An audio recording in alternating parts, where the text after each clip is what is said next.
On Thursday, November 12, 1964, at the sale pens outside Felt, Oklahoma, Grace Ellison pulled a bank envelope from her coat and counted $2,400 onto Everett Halbrook's desk for 200 blind adult mules. Halbrook pushed the receipt toward her and said, "Lady, those animals can't follow daylight, much less a cattle string." If you had asked anyone in Cimarron County about Grace Ellison back in 1964, they would have told you she kept books and trimmed hooves on her father's place. They had no idea. Grace was 26 that November, wiry and 5 feet 7 inches tall, with fair pink skin, pale blue eyes behind thin silver wire-rimmed glasses, and chestnut-brown hair pulled into a single shoulder-length braid. A scatter of freckles crossed her narrow nose, and a faint pale birthmark rested beneath the left side of her firm jaw. She stood squarely, walked in short economical strides, and dressed for whatever the day required, usually in a faded indigo chambray shirt, brown herringbone work trousers, scuffed work boots, and a weathered tan canvas coat. The Ellison Ranch covered 640 acres outside Felt. The house, corrals, 2 windmills, cattle sheds, and grazing ground carried $18,760 in debt. Walter Ellison had $7,208.90 in reserve, enough to survive a poor season if nothing expensive broke at the wrong time. That was the full financial position. They were neither destitute nor comfortable. Let me tell you about Walter Ellison, because you need to understand how he counted usefulness before you can understand why Grace bought those mules. Walter was 59, broad-shouldered and lean, standing 6 feet 1 inch in a cream work shirt, dark brown wool bib overalls, and a charcoal chore coat. Rectangular tortoiseshell glasses sat before gray-green eyes. He had a neatly trimmed gray mustache, a square jaw, 3 faint freckles at his right temple, and a small pale birthmark behind his left ear.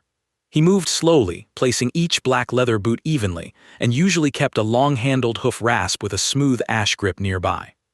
He had survived drought, low cattle prices, winter losses, and one bank officer who believed optimism belonged in a loan agreement. Walter did not dislike new ideas. He disliked paying for an idea before it had proven it could carry its own weight. When Grace was young enough to begin helping but old enough to understand an instruction, Walter gave her the sentence by which he judged tools, animals, land, and people. Count what the thing can still do. He set it beside an old windmill gearbox whose housing had cracked while its internal gears remained serviceable. Grace wrote the sentence in a cheap black oilcloth notebook. The notebook stayed in the pocket of her tan canvas coat through rain, dust, hoof trimmings, and enough spilled coffee to turn its page edges brown. Most people saw a broken housing and saw a failed machine. Walter saw 3 good gears, 2 shafts, and a set of bearings that could keep another windmill running. Grace learned to count that way. Everett Halbrook had not intended to own 200 blind mature mules. Several freight contractors had sent him otherwise sound culls over 18 months, expecting his standing as a livestock dealer to produce a buyer that they could not find themselves. The mules ranged from 6 to 14 years old. Their blindness came from different causes, but each had passed an examination for lungs, heart, legs, back, teeth, and general condition before entering Everett's pens. He consolidated the animals because a large lot usually attracted better bids, but every insurer approached by a prospective freight operator refused them. Everett therefore had 200 animals consuming winter hay at $31.60 per day, while ordinary slaughter bids remained too low to cover another month of feed.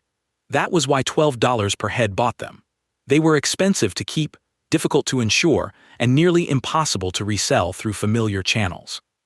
Grace had been studying the unfamiliar channel for almost 3 years. Discarded veterinary handbooks came from a closed vocational classroom.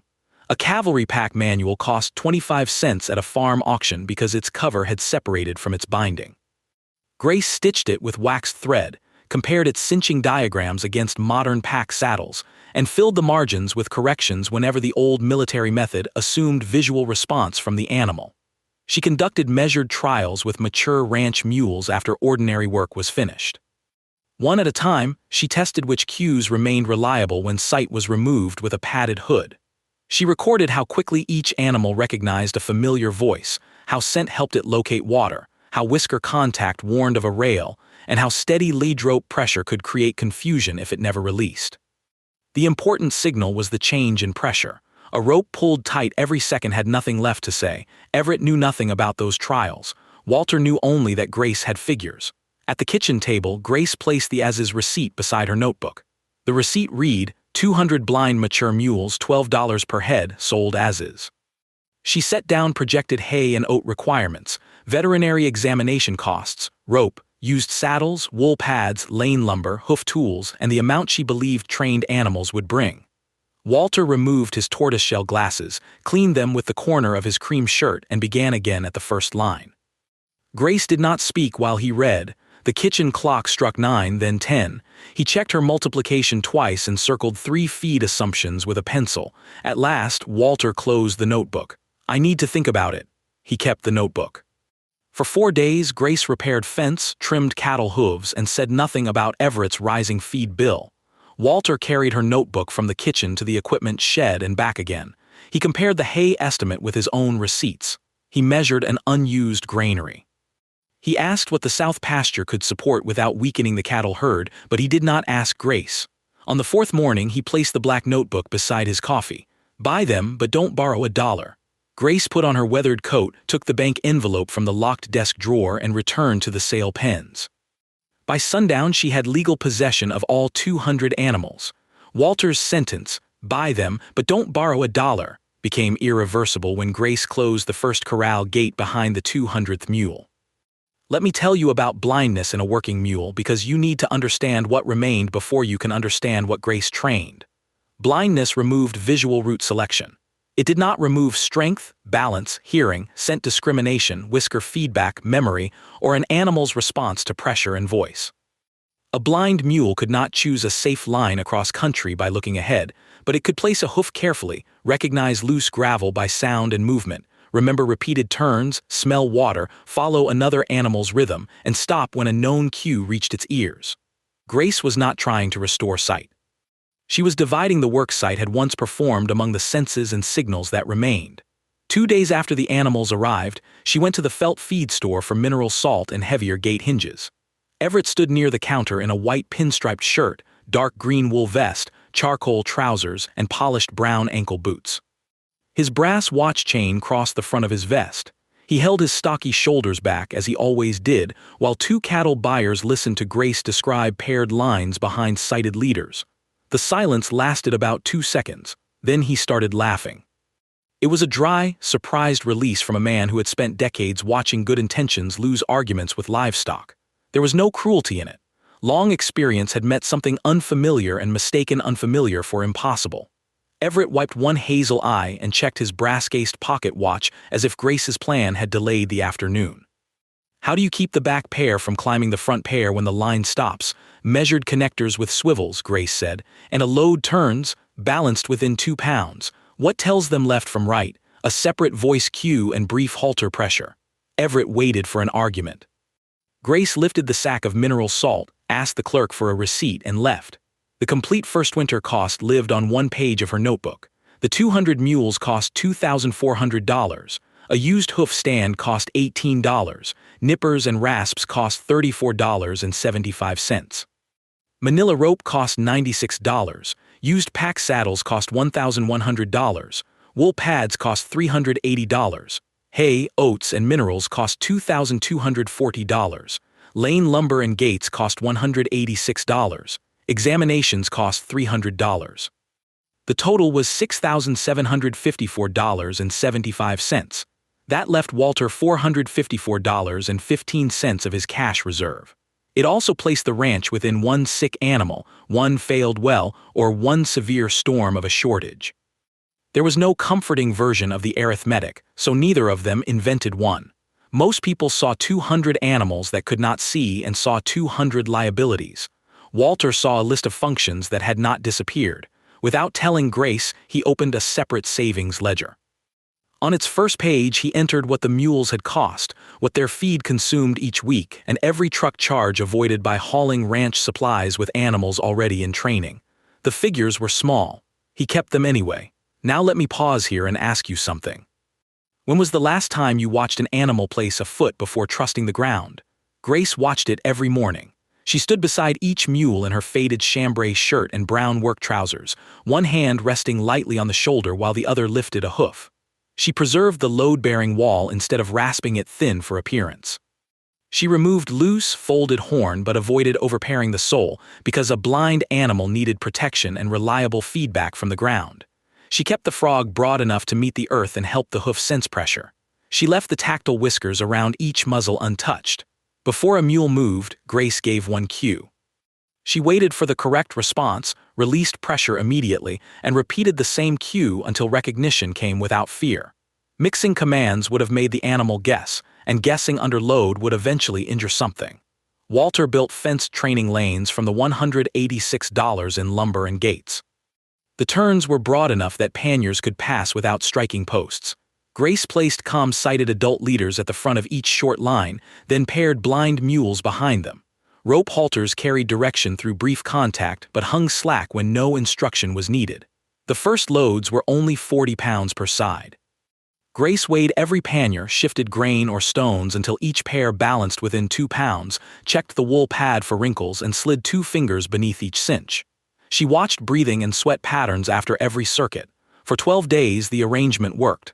Up to this point, Grace had been controlling every variable. That was about to flip. She joined 4 short pairs into the first full string. The connector ropes were cut by eye and their spacing varied by several inches. On the second turn, one mule crowded the rope ahead. Its chest tightened the line, the mule behind stepped sideways, and a pack saddle rolled. 3 animals stopped. The rest folded slowly against the fence, shoulder to shoulder, while Grace and Walter released connectors before panic could travel backward. No animal was injured, but 1 saddle tree cracked and 2 wool pads tore. At midnight, Grace sat alone in the granary beside the twisted saddle. Hay dust settled on her silver glasses. Her braid had loosened and the black notebook lay open across one knee. Selling the lot back for slaughter value would preserve some cash, end the feed drain, and stop the ranch from following the mules into Everett's problem. She held the pencil above the page for nearly a minute. Then she wrote one sentence. The line failed before the animals did. Grace studied the words, the line failed before the animals did, and began rebuilding the spacing system before sunrise. Let me tell you about the distance between 2 halters, because you need to understand why 18 inches could ruin an entire string. When connector lengths varied, one mule encountered pressure before the mule beside it. That turned a single stop into several contradictory signals. The front animal might be standing while the rear animal still heard forward hoof rhythm, and a tie 18 inches too short forced the rear mule into the space where the next animal needed to balance. Grace cut every connector against the same marks on Walter's workbench. She added swivels so rope twist could not shorten the line. At turns, she allowed enough arc for panniers to clear without letting the animals drift beyond voice control. Walter moved 3 fence posts, widening the tightest corner. Grace separated the vocabulary. Step meant place 1 hoof and wait. Easy, reduced pace without stopping. Left and right were taught on level ground, 1 direction per session. Whoa ended movement and was followed by slack rope, so stillness produced relief rather than continued pressure. A blind mule followed layered information. The leader's hoof rhythm traveled through the ground and air. Scent identified familiar animals, feed, dust, and water. Whiskers detected a close rail before the muzzle struck it. A slack connector meant the present pace and direction remained correct. Brief directional pressure announced a change, and its release confirmed the response. Constant pressure would erase that system. If every second felt like a turn, a stop, and a correction, none of those signals could mean anything. Grace started again with level lanes. When a line could circle, stop, and reverse without tightening its connectors, she introduced shallow ditches. The first were narrow enough to cross in 1 step. Later came a timber bridge set only inches above the ground, then loose gravel, flapping canvas, and cattle moving behind a fence. The animals learned where to place their attention. Grace learned which animals trusted hoof rhythm, which relied heavily on scent, and which needed an extra pause before a change in surface. She wrote each difference in the oilcloth notebook. Loads rose only after backs, pads, cinches, breathing, and recovery remained sound. 80 total pounds became 100, then 120, and finally 147 pounds per mule. A mule that showed uneven sweat beneath a pad repeated the lighter stage. An animal that needed longer to recover stayed out of the next increase. Nothing moved forward merely because the calendar said it should. By spring, measured strings could cross the south pasture, descend a shallow wash, climb through loose stone, pass cattle noise, and return with every connector slack. Walter's savings ledger showed that their training hauls had already moved salt, fence posts, mineral, and seed that otherwise required fuel and truck wear. Grace had solved the corral problem. Up to this point, Grace had been solving a corral problem. That was about to flip. Late in May, runoff cut through a ranch road northwest of Felt and removed enough of the crossing to stop loaded trucks. A moving cattle herd stood 31 miles from the nearest usable supply point. Salt, fencing staples, grain, and veterinary supplies had arrived by road, but could not reach the herd without a long detour that the freight outfit would not attempt on soft ground. Its withdrawn truck proposal was $1,146, and even that price had depended on the crossing holding. The access problem looked small on a county map. On the ground, it had become a freight bottleneck. Grace offered 96 trained blind mules behind sighted leaders. The freight master stared at her proposed weight, examined the animals, and asked what happened if one load shifted where no truck could reach it. "We stop before it shifts," Grace said. One loose cinch bell made a small sound in the equipment shed.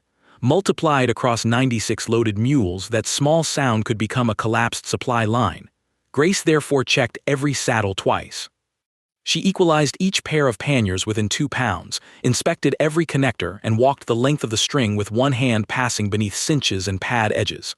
2 animals had pads that would not settle evenly after loading. Grace removed both, redistributed their cargo, and left them behind. The delay cost 37 minutes. Nobody objected after watching her refuse to gamble the remaining 14,112 pounds on a wrinkled wool pad. On May 28, 1965, 96 trained blind mules followed sighted leaders away from the broken road. The route crossed loose ground, shallow water, 2 steep banks, and a stretch of cattle trail narrowed by brush. Grace walked near the forward third of the line, her black notebook in her coat pocket and dust whitening her scuffed boots.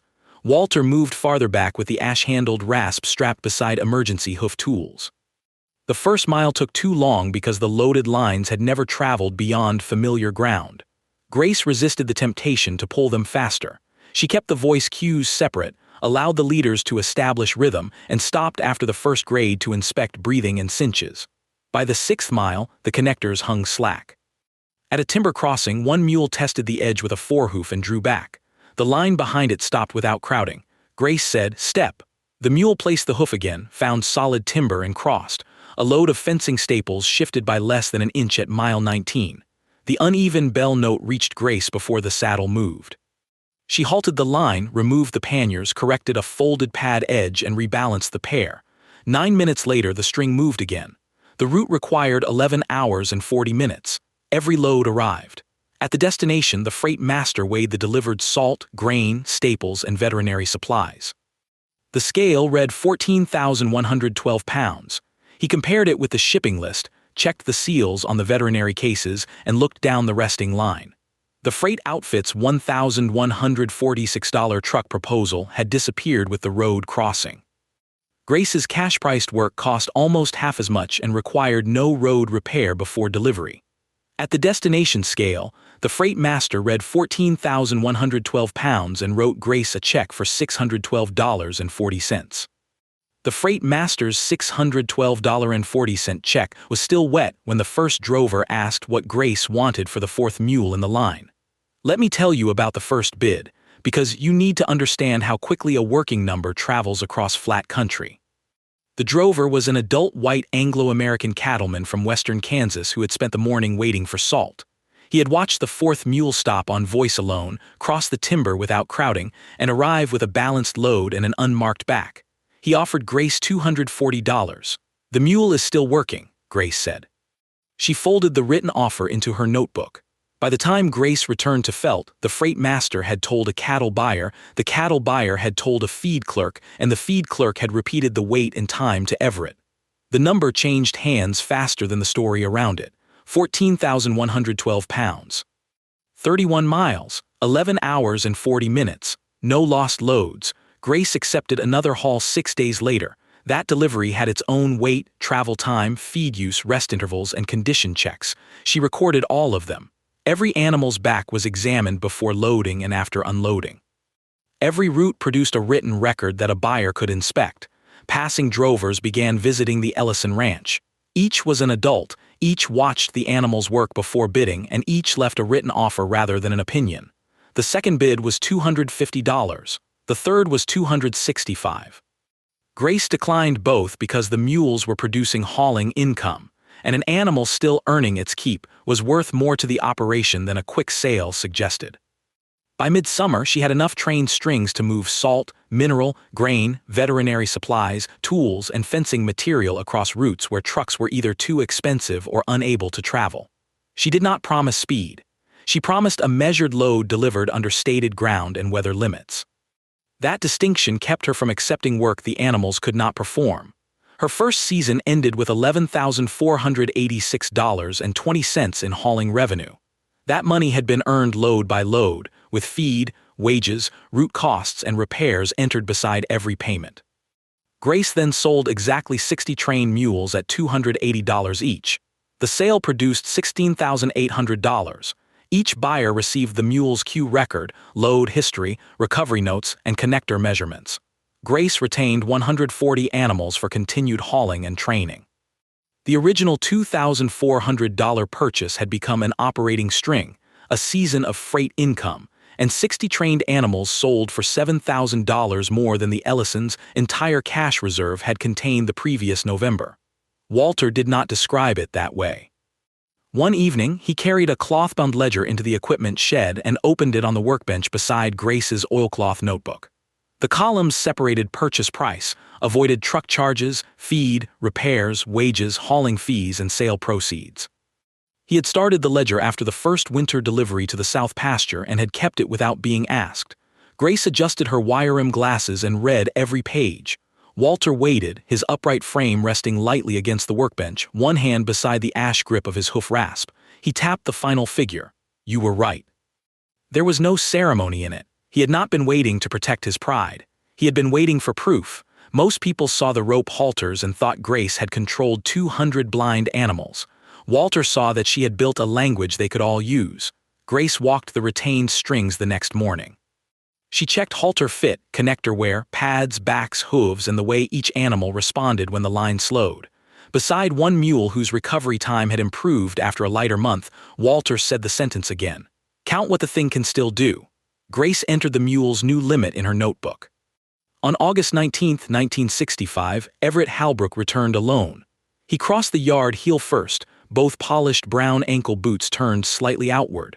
The summer had deepened his ruddy complexion, and the fan of freckles beside his right eye showed beneath the brim of his hat. His brass watch chain lay across the dark green vest he had worn at the feed store. Grace stood at the workbench repairing a connector. Walter remained by the trimming stand but did not intervene. Everett removed his brass-cased pocket watch. He set it on the workbench between the measured rope and the savings ledger, then held Grace's pale blue gaze. "I was wrong." The three words cost him visible effort. His jaw tightened before the first and his fingers remained on the watch until the last. Grace did not rescue him from the silence, and she did not use it to punish him. "What do you need?" she asked. Everett wanted first choice on the next 20 trained mules at $290 per head. He had buyers whose routes matched the animal's limits, and he was willing to put every offer in writing. Grace agreed after specifying that no mule would leave without completing its training and veterinary check. Everett then offered unrestricted use of his sale pen scales, loading alleys, and buyer list. He would notify Grace whenever a physically sound blind adult cull arrived, and the fixed price would be $15 per head rather than whatever winter feed pressure happened to produce. The arrangement gave Grace reliable access to animals other freight contractors could not ensure. It gave Everett a buyer before his hay bill accumulated. Neither one called it a favor. If you want more stories about people who keep working after the laughter stops, subscribe. Everett left with first choice on Grace's next 20 trained mules and gave her unrestricted use of his sale pen scale, buyer list, and loading alleys. Everett's buyer list turned one successful season into a measured operation, but Grace refused every offer that required borrowed expansion. Let me tell you about the years after 1965, because you need to understand why growth without a note at the bank looked painfully slow until the banks began failing people. In 1966, Grace worked 140 mules and grossed $18,742.60. She replaced worn rope from earnings, bought hay before winter prices rose, and added 2 used saddles only after the freight income could pay for them outright. Everett notified her when suitable adult culls arrived. Grace bought only animals with sound legs, backs, lungs, hearts, and recoverable body condition. Blindness alone qualified nothing. A mule with chronic lameness, severe dental loss, or poor recovery was not asked to solve the ranch's freight problem simply because its purchase price was low. Every animal entered a hoof and dental schedule. Grace recorded trimming intervals, tooth wear, feed response, pad fit, maximum load, root grade, and recovery time. When an older mule needed longer to recover, she reduced its load. When that was no longer enough, the animal left heavy freight and moved into light ranch work or retirement pasture. By 1970, Grace managed 318 trained mules and grossed $41,906.35. The growth had required 5 years because every gate, saddle, feed bin, and length of fence was paid for before installation. She added covered feed storage in 1967. A second lane system followed in 1968. In 1969, she bought replacement pack saddles and rebuilt their rigging to her measured spacing. The following year, she paid cash for an additional 640 acres adjoining the Ellison place. The original ranch and the new tract gave the operation 1,280 acres. Neither piece was pledged to fund more mules. The root logs became thicker. Grace classified ground by grade, surface, water access, turning room, and the distance a loaded animal traveled before rest. She rejected jobs when heat, mud, snow, or load dimensions exceeded what the animals had already demonstrated. Clients occasionally offered more money for an exception. "The ground doesn't change for money," Grace said. Walter kept the savings ledger open beside Grace's black notebook. He checked entries less often as the years passed, but he never stopped recording what had been avoided as well as what had been earned. A repaired saddle tree belonged beside the cost of a replacement. A pack delivery belonged beside the truck charge it prevented. A retired animal's lighter work still belonged in the account. In 1976, Walter stood beside the trimming stand and held out the long-handled hoof rasp with the smooth ash grip. The tool had shaped hooves through dry summers, wet springs, and thousands of miles of ordinary ranch work. Its steel had narrowed from repeated use, but its handle fit a working hand without raising a blister. "You know its balance," Walter said. Grace accepted it. From that day forward, the rasp remained near her black notebook. Walter's savings ledger stayed open on the workbench, its columns continuing in Grace's plain handwriting whenever he was away from the shed.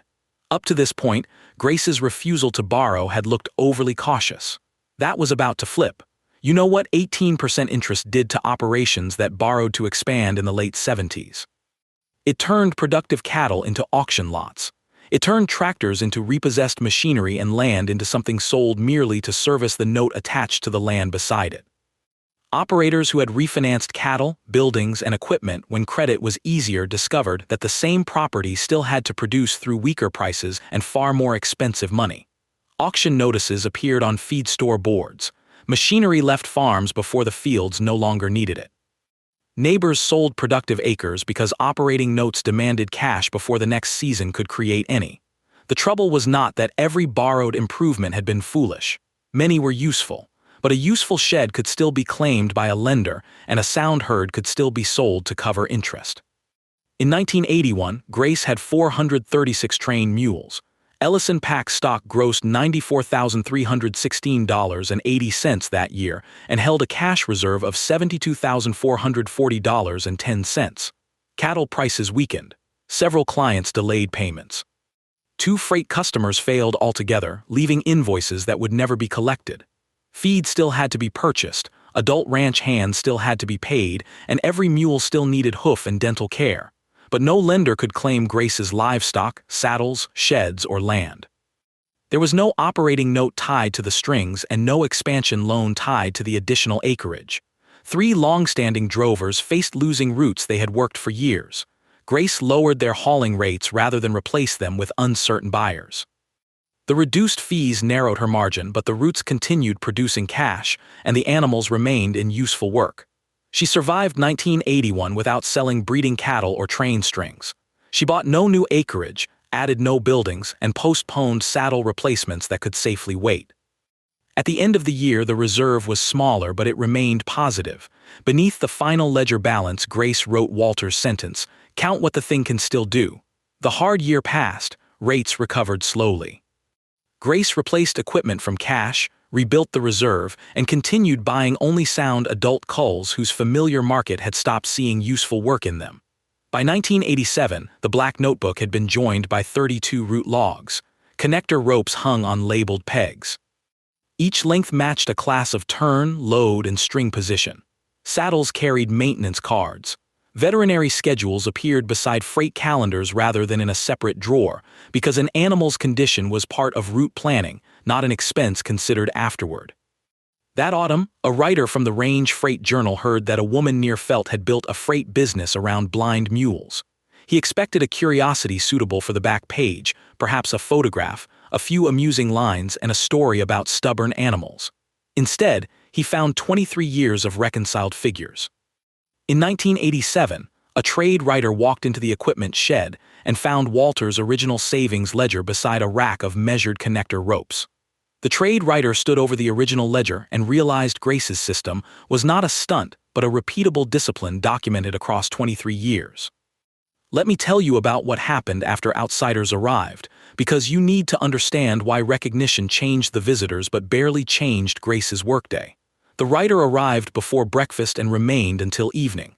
Grace did not stop training for him. He followed her through the lane while she demonstrated how a slack connector preserved useful information, how a brief pressure cue announced a direction, and why constant pulling made an animal less responsive rather than more obedient. She placed 2 panniers on a scale. One was 3 pounds heavier.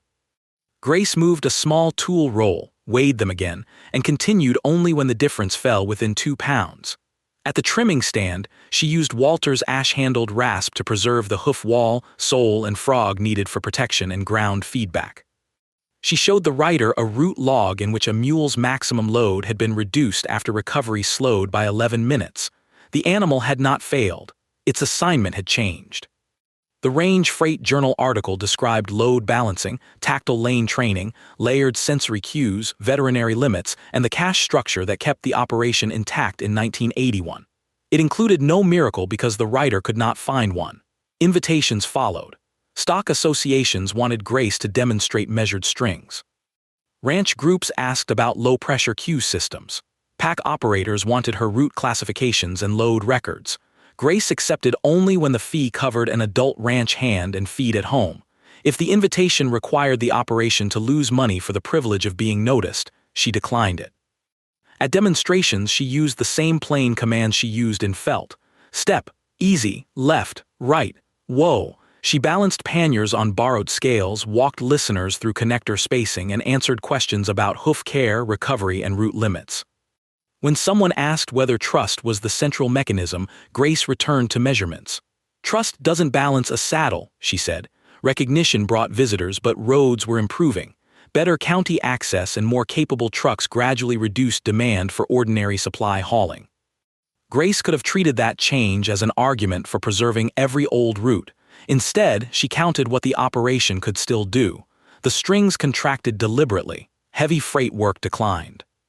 Paid assignments shifted toward rough country fence repair, remote salt delivery, range surveys, and land restoration crews carrying tools and materials where wheeled vehicles damaged soil or could not pass. The original training method remained. Sighted leaders established the route. Blind string workers followed layered cues. Loads stayed within recorded tolerances. Weather limits were written before departure, and no client could purchase an exception after the sky changed. In 2002, a carrier reviewed Ellison Pack stock and refused coverage for blind working animals. The underwriter saw an unfamiliar category and treated unfamiliarity as an unmeasurable risk. Grace answered with 27 years of loss logs, route classifications, veterinary examinations, reserve balances, and weather restrictions. She showed which routes had produced injuries, what changed afterward, and how many jobs had been declined because the risk exceeded the demonstrated record. The carrier still walked away. Up to this point, Grace's documentation had answered every serious objection. That was about to flip. Without coverage, several contracts disappeared.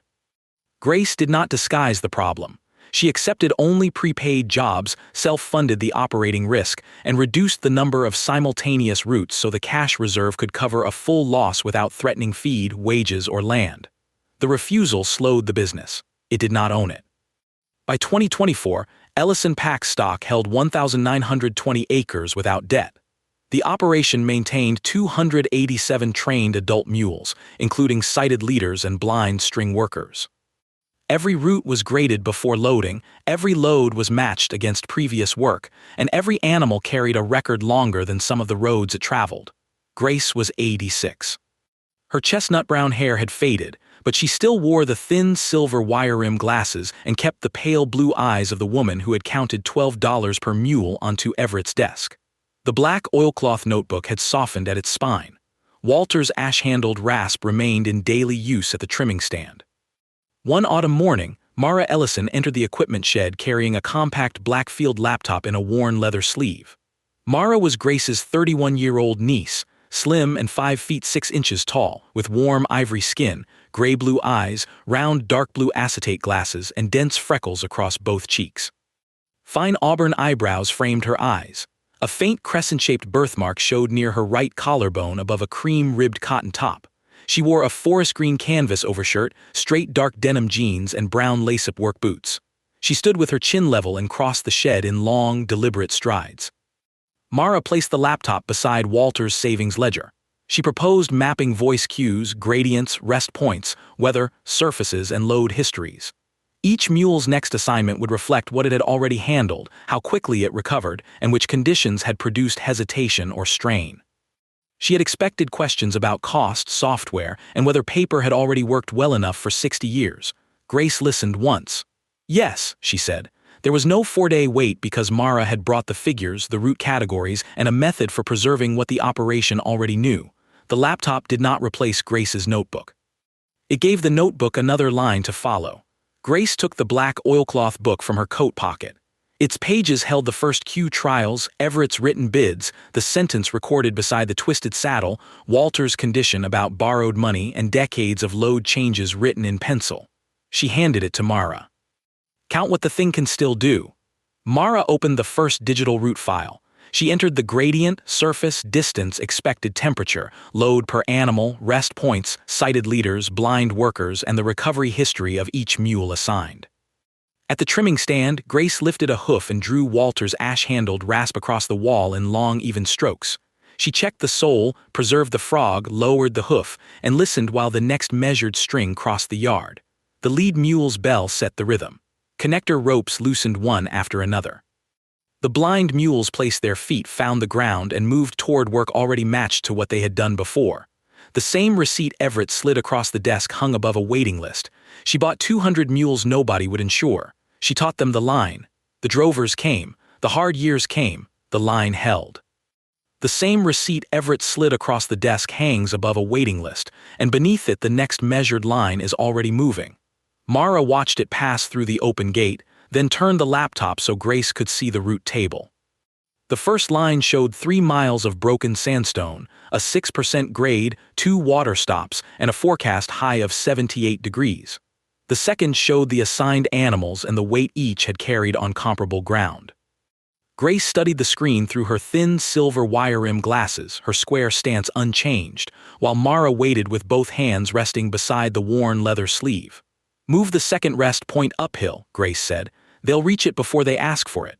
Mara changed the map and entered the reason in the route file. She did not label it instinct. She tied it to recovery times, surface temperature, and the way 3 mules had shortened their stride on that grade the previous spring. The computer could preserve the pattern, but the pattern still had to be noticed. Grace closed the oilcloth notebook and slid it across the bench. Its cover bore feed dust, rain stains, and the polished mark where her thumb had opened it for 60 years. Mara placed it beside the laptop. Neither object displaced the other. At the trimming stand, Grace set Walter's ash-handled rasp against the hoof wall and removed only what had overgrown. Mara watched the angle of the stroke, then looked back at the load histories. One file marked a blind mule ready for another remote salt run. Grace read the recovery column and shook her head. The animal had completed the distance, but its pulse had taken 19 minutes longer to settle than it had in May. Mara lowered the proposed load by 18 pounds and reassigned the steepest section to a sighted leader. Grace nodded once. The route remained profitable. The mule remained sound. Outside, an adult ranch hand checked the panniers against the scale and called out each weight. Mara entered them without rounding. 43 pounds on the left, 42 pounds and 12 ounces on the right.